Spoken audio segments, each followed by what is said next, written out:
ಎಲ್ಲರಿಗೂ ನಮಸ್ಕಾರ. ಕಲಬುರಗಿ ಜಿಲ್ಲೆ ಸೇಡಂ ತಾಲೂಕ ನಮ್ಮ ಬಾಲಾಜಿ ಟಾಕೀಸು ಮತ್ತು ಬಾಲಾಜಿ ಕಲ್ಯಾಣ ಮಂಟಪ ಬಗಲಾಗೆ ಒಂದು ವಸತಿ ವಿಶ್ವನಗರ ಅಂತ ಬರ್ತದ. ವಿಶ್ವನಗರ ಸರ್ಕಾರಿ ಮೆಟ್ರಿಕ್ ನಂತರ ಬಾಲಕಿಯರ ವಸತಿ ಶಾಲೆ ಸೇಡಂ ಟೌನ್ ಅಂತ ವಿಶ್ವನಗರ ಸೇಡಂ. ಇಲ್ಲಿ ಎಲ್ಲ ನಮ್ಮ ಸೇಡಂ ತಾಲೂಕದ ಎಲ್ಲ ಬಾಲಕಿಯರು ಇಲ್ಲೇ ಇದೇ ಹಾಸ್ಟೆಲ್ನಾಗ ಇರ್ತಾರ. ಇಲ್ಲಿ ಬಹಳ ಸಮಸ್ಯೆಗಳಾವಂತ. ಎಷ್ಟು ಸಮಸ್ಯೆಗಳಾವಂತಂದ್ರೆ 2 ತಿಂಗಳು ಹಿಡಿದು ಕಂಟಿನ್ಯೂ ನೀರಿಲ್ಲ.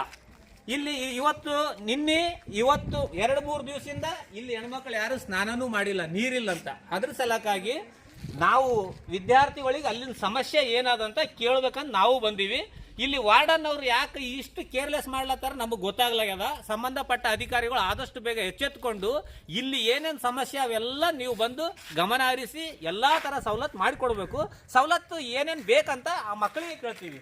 ಹೇಳ್ರಿ, ನೀವು ನೀರು ಕುಡಿಲಾಕ ಅವಮ್ಮಿ ಜೋರಾಗಿ ಮಾತಾಡ್ರಿ, ಒಬ್ಬರೇ ಮಾತಾಡ್ರಿ. ಕುಡಿಲಾಕ ನೀರಿಲ್ಲ. ಎಷ್ಟು ದಿವಸ ಹಿಡ್ದಿಲ್ಲ ಸರ್? ನಾವು ಬಂದಿರೋದು ನೀರೇ ಇಲ್ರಿ. ಕ್ಯಾನ್ಗಳು ತರಿಸ್ರಿ ಸರ್. ಅಡ್ಜಸ್ಟ್ ಮಾಡ್ಕೋರಮ್ಮ, ತಳಗಿನ ಹಗ್ಗಾಗ ತೆಕ್ಕೋರಿ ಹಂಗಿಂಗ ಅಂತಾರ್ರಿ.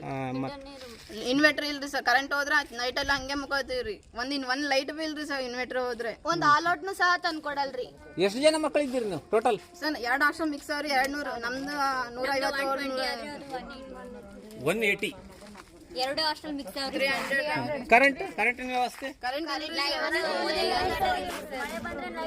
ಸ್ನಾನ ಮಾಡಕ್ ನೀರು ಕುಡಿಲ, ಸ್ನಾನ ಮಾಡಿದ್ರೆ ನೀರು ನೀವೇ ನಮ್ ಸಂಬಂಧ, ನೀವು ನಮ್ ಕೇಳ್ಬೇಡ್ರಿ. ನಾವೆಲ್ಲ ಏನ್ ಮಾಡ್ಬೇಕು ಮಾಡ್ತೀವಿ. ನೀವ್ಯಾಕೆ ನಮ್ ಕೇಳಕ್ ಬರ್ತಿದ್ರ? ಏಕೆ ವಚನದಾಗ ಮಾತಾಡ್ರಿ ಸರ್. ನೋಡ್ರಿ, ವಸತಿ ಗೃಹ ಇರೋದೇ ಮಕ್ಕಳಿಗೆ ಸ್ವಚ್ಛತವಾಗಿ ಸೂಪರ್ ಆಗಿ ನೋಡ್ಕೊಳ್ಬೇಕಂತ ಇರ್ತದೆ. ಸರ್ಕಾರ ಅದಕ್ಕೆ ಅವ್ರಿಗೆ ಮಾಡಿರ್ತಾರ, ಅವ್ರು ಅದಕ್ಕೆ ನೇಮಕನೂ ಮಾಡಿರ್ತಾರ, ಅವ್ರಿಗೆ ದುಡ್ಡನ್ನು ಕೊಡ್ತಾರ, ಸಂಬಳನೂ ಕೊಡ್ತಾರ. ಅವ್ರ ಜೀವನ ನಡಿಬೇಕಾದ್ರೆ ಈ ಮಕ್ಕಳಿಗೆಲ್ಲ ಚೆನ್ನಾಗಿ ನೋಡ್ಕೊಂಡ್ರೆ ಅವ್ರ ಜೀವನ ನಡೀತದ. ಇವ್ರ ಮಕ್ಕಳು ಅವ್ರಿಗೆ ಪ್ರಶ್ನೆ ಮಾಡಿದ್ರೆ ಅವ್ರು ವಾರ್ಡನ್ ಅವ್ರು ಏನ್ ಹೇಳ್ತಾರಂತ, ನೀವ್ ಯಾರು ನನಗೆ ಪ್ರಶ್ನೆ ಮಾಡಬೇಡ್ರಿ ಅಂತ. ಪ್ರಶ್ನೆ ನಿಮಗ್ ಮಾಡ್ಲಿಲ್ಲ ಅಂದ್ರೆ ಯಾರಿಗ್ ಮಾಡ್ಬೇಕ್ರಿ? ಅವ್ರ ಮಕ್ಕಳು ಯಾರಿಗ್ ಮಾಡ್ತಾರ? ಅವ್ರ ತಂದೆ ತಾಯಿಗೆ ಹೋಗಿ ಮಾಡ್ತಾರ? ನಾಚಿಕೆ ಮಾನ ಮರ್ಯಾದೆ ಏನಾದ್ರು ಆದ ನಿಮ್ಗೆ ಸ್ವಲ್ಪ ಆದ್ರೂ ಪ್ರಶ್ನೆ ಯಾರಿಗ್ ಮಾಡ್ತಾರ? ಇಷ್ಟು ಜನ ಮಕ್ಕಳಾರ, 100-150 200 ಮಕ್ಕಳಾರಂತ. ಕುಡಿಲಿಕ್ಕೆ ನೀರಿಲ್ಲ, ಫಿಲ್ಟರ್ ನೀರು ತರಿಸ್ತೀರಿ ಅಂತ. ಇಲ್ಲ ಸ್ನಾನ ಮಾಡ್ಲಕ್ ನೀರಿಲ್ಲ. ನೀವು 1 ದಿವಸ 2 ದಿವಸ ಇಲ್ಲಿರ್ರಿ. ಫ್ಯಾನ್ ಇಂದು ಮತ್ ನೀರಿಂದು ವ್ಯವಸ್ಥೆ ಹೆಂಗ ನಿಮಗ್ ಗೊತ್ತಾಗ್ತದ. ನಿಮಗ್ ನೀರು ಸಿಗ್ಲಿಲ್ಲ ಅಂದ್ರೆ ಆ ಪರಿಸ್ಥಿತಿ ಏನಂತ ನಿಮಗ್ ಗೊತ್ತಾಗ್ತದ. ಪ್ರಶ್ನೆ ಮಾಡ್ಲಿಲ್ಲ ಅಂದ್ರೆ ಅವ್ರು ಯಾರಿಗೆ ಪ್ರಶ್ನೆ ಮಾಡ್ತಾರ? ಸರ್ಕಾರದ ಎಲ್ಲ ಸವಲತ್ತು ಇರ್ತದ. ನೋಡ್ರಿ, ಮಕ್ಕಳು ಡ್ರೆಸ್ ಹಾಕಂದಾರ, ಬ್ಯಾಚ್ ಹಾಕಂದಾರ, ಎಲ್ಲ ಹಾಕಂದಾರ, ಸಾಲಿಗೆ ಹೋಗಿಲ್ಲ. ಈ ತರ ಅದ. ಈ ಮೇಡಮ್ ಅವರು ಏನ್ ಹೆಸರಾದ್ರಿ ಮೇಡಮ್ದು? ಒಬ್ಬರ ಹೆಸರು ಸಾವಿತ್ರಿ ಮೇಡಮ್ ಆದಂತ, ಸವಿತಾ ಮೇಡಮ್. ಮತ್ತೊಬ್ರಿ ಮಲ್ಕಮ್ಮ ಮೇಡಮ್. ಬರ್ತಾರ್ರಿ ಅವ್ರ ದಿನ.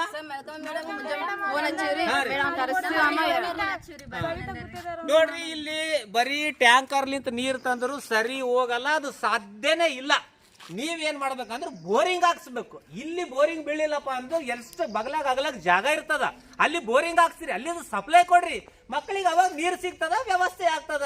ನೀವು ಆರಾಮ್ ಮನೆ ಮಕ್ಕನ್ ಕೇಸಿ ಮಕ್ಕಳಿಗೆ ಇಲ್ಲಿ ಬಿಟ್ರಪ್ಪ ಅಂದ್ರೆ ಮಕ್ಕಳ ಪರಿಸ್ಥಿತಿ ನಿಮ್ಗೆಲ್ಲ ಯಾವಾಗ ಗೊತ್ತಾಗ್ತದ?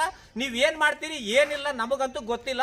ಮಕ್ಕಳಿಗೆ ಒಳ್ಳೆ ಕರೆಂಟಿನ ವ್ಯವಸ್ಥೆ ಮಾಡ್ಕೊಡ್ರಿ, ಊಟದ ವ್ಯವಸ್ಥೆ ಮಾಡ್ಕೊಡ್ರಿ. ಶೌಚಾಲಯಗಳದಾಗ ನೀರಿಲ್ಲ, ಸ್ನಾನ ಮಾಡ್ಲಕ್ ನೀರಿಲ್ಲ, ಕುಡಿಲಕ್ಕೂ ನೀರಿಲ್ಲ. ಈ ತರ ಇಟ್ಟಿರಿ. ನೀವು ಪ್ರಶ್ನೆ ಮಾಡಿದ್ರೆ ನೀವ್ ಯಾಕೆ ಪ್ರಶ್ನೆ ಮಾಡ್ತೀರಿ, ನೀವ್ ಯಾಕೆ ಕೇಳ್ತೀರಿ ಅಂತೀರಿ. ಮತ್ತೆ ಅವ್ರು ನಿಮಗ್ ಕೇಳಿಲ್ಲ ಅಂದ್ರೆ ಇನ್ಯಾರಿಗೆ ಕೇಳ್ಬೇಕ್ರಿ? ಆಫೀಸ್ ಬಂದ್ರಿ.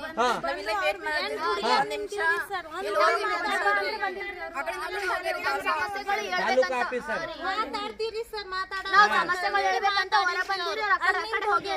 ಒಂದ್ಸರಿನೂ ವಿಸಿಟಿಗೆ ಅಂತ ಬರಲ್ರಿ ಅವರು. ಮತ್ತೆ ಇಷ್ಟು ಹುಡುಗಿಯರಿಗೆ ಟ್ಯಾಂಕ್ ಖಾಲಿ ಆಗಲ್ರಿ ಸರ್. ಹೆಂಗ್ ಖಾಲಿ ಆಯ್ತು? ನೀವೇನು ಅಷ್ಟ ಇದಿಲ್ಲ. ಯಾಕೆ ನೀವು ಎಲ್ಲರೂ ದೊಡ್ಡರಿದ್ದೀರಿ, ನೀರ್ ಎಷ್ಟು ಬಿಡ್ಬೇಕು ಎಷ್ಟಿಲ್ಲ ಅಂತ ನಿಮ್ಮೆಲ್ಲರಿಗೂ ಗೊತ್ತಾಗ್ತದೆ. ನೋಡಿ, ತಾಲೂಕು ಆಫೀಸರ್ಗಳು ಬಂದ್ರು ಮಕ್ಕಳು ಏನಾದ್ರು ಸಮಸ್ಯೆಗಳು ಹೇಳ್ಬೇಕಾದ್ರು ಅವ್ರು ಕೇಳಿಲ್ಲ ಅಂತ ಹಿಂಗ್ ಬಂದು ಹಿಂಗ್ ಹೋಗ್ಯಾರಂತ. ಅವ್ರ ಆಫೀಸರ್ಗಳು ಇಲ್ಲಿ ಕೆಲಸ ಮಾಡ್ಲಾಕಿರ್ತಾರ. ಇವ್ರೆಲ್ಲ ಒಳ್ಳೆ ಕೆಲಸ ಮಾಡ್ರಿ, ಅವ್ರಿಗೆ ಸಂಬಳನೂ ಇರ್ತದ. ಇಂಥ ಕೆಲಸ ನೀವೆಲ್ಲ ಮಾಡ್ಕೊಡ್ಬೇಕು. ಇದಕ್ಕೆ ಯಾರ್ಯಾರು ಸಂಬಂಧ ಪಡ್ತೀರಿ ಏನ್ ಮಾಡ್ತೀರಿ ನಮಗ್ ಗೊತ್ತಿಲ್ಲ. ಇದು ವಿಶ್ವನಗರ. ಇಲ್ಲಿ ಬಂದು ವಿಸಿಟ್ ಕೊಡ್ರಿ, ಬೋರಿಂಗ್ ಹಾಕ್ರಿ, ಒಳ್ಳೆ ನೀರಿನ ಸವಲತ್ತನ್ನು ಮಾಡಿಕೊಡ್ರಿ, ಫ್ಯಾನಿನ ಸವಲತ್ತು ಮಾಡಿಕೊಡ್ರಿ. ಅವ್ರಿಗೆ ನೋಡ್ರಿ, ಪಾಪ ಬಡವ್ರು ಇರ್ತಾರ. ಯಾಕೆ ಹಾಸ್ಟೆಲ್ದಾಗ ಅವ್ರು ಯಾಕೆ ಇರ್ತಾರೆ ಅಂದ್ರೆ ಅವ್ರು ಬಡವ್ರು ಇರ್ತಾರೆ, ಅದ್ರ ಸಲಕ್ಕೆ ಹಾಸ್ಟೆಲ್ದಾಗ ಇರ್ತಾರೆ. ಅವ್ರೆಲ್ಲ ಓದಿ ಬರ್ದು ಏನಾರ ಮಾಡ್ಬೇಕಂತ ಇರ್ತದ. ನೀವು ಆದಷ್ಟು ಬೇಗ ಬಂದು ಇಲ್ಲಿ ಏನೇನು ಸಮಸ್ಯೆಗಳ ಎಲ್ಲ ಬಗೆಹರಿಸಬೇಕು. ಬಗೆಹರಿಸಲಿಲ್ಲಪ್ಪ ಅಂತಂದ್ರೆ ಇದ್ರ ಕಾನೂನು ಕ್ರಮ, ಇದ್ರ ಬಗ್ಗೆ ನಾವು ದೊಡ್ಡ ಹೋರಾಟ ಮಾಡ್ಬೇಕಾಗ್ತದೆ. ಇದು ಎಚ್ಚರಿಕೆ ಕೊಡ್ತಾ ಇದ್ದೀವಿ. ಇವ್ರು ಎಲ್ಲರೂ ಸಲಕ್ಕಾಗಿ ನಾವು ಮಾತಾಡ್ತಾ ಇದ್ದೀನಿ.